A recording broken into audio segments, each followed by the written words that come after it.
ఇటీవల లొంగిపోయిన మావోయిస్టులు సిపిఐ అగ్రనాయకులతో భేటీ అయ్యారు. దేవ్జీ నేతృత్వంలోని మాజీ మావోయిస్టులు చంద్రన్న, రాజిరెడ్డిలు హైదరాబాద్లోని సిపిఐ రాష్ట్ర కార్యాలయం మగ్ధూం భవన్ కు వెళ్లారు. ఆ పార్టీ జాతీయ కార్యదర్శి రామకృష్ణ, రాష్ట్ర కార్యదర్శి ఎమ్మెల్యే కూనంనేని సాంబశివరావు, మాజీ ఎంపీ అజీజ్ పాషాలను మర్యాదపూర్వకంగా కలిశారు. కమ్యూనిజం పట్ల అభిమానంతో మాతృ సంస్థ సిపిఐ ఆఫీస్కు దేవ్జీ, చంద్రన్న, రాజిరెడ్డిలు వచ్చారని ఎమ్మెల్యే కూనంనేని సాంబశివరావు తెలిపారు. దేశంలో కమ్యూనిస్టు ఉద్యమానికి ఉజ్వల భవిష్యత్తు ఉంటుందని, వారి రాకతో నమ్మకం ఏర్పడిందన్నారు.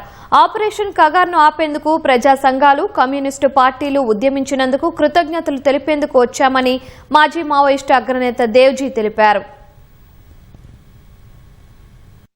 ఎన్కౌంటర్ పేరుతో ఏం చేస్తారో తెలియని భయానకమైన పరిస్థితుల్లో అందరం కూడా ఆందోళన వ్యక్తం చేశారు. భవిష్యత్తు, అదృష్టం అన్నీ కలిసి మన కామ్రేడ్స్ బయట ఉన్నారు. వారు ఇవాళ విజిట్ చేశారు మా ఆఫీసు.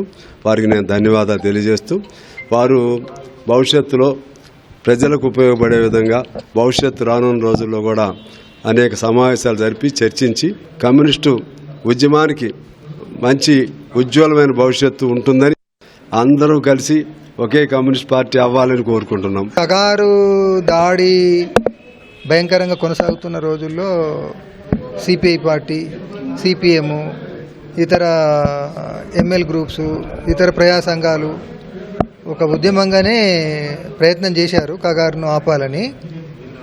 దానికి మేము అభినందనలు తెలియజేస్తున్నాము. ఇతర సిపిఐ పార్టీని కలుద్దామని మర్యాదపూర్వకమైన సమావేశంగానే భావించి ఇక్కడికి వచ్చినాము. ఈ సందర్భంగా ఈ మేరకే మాట్లాడడం ఉచితమని అనుకుంటున్నా. సరిపోదు.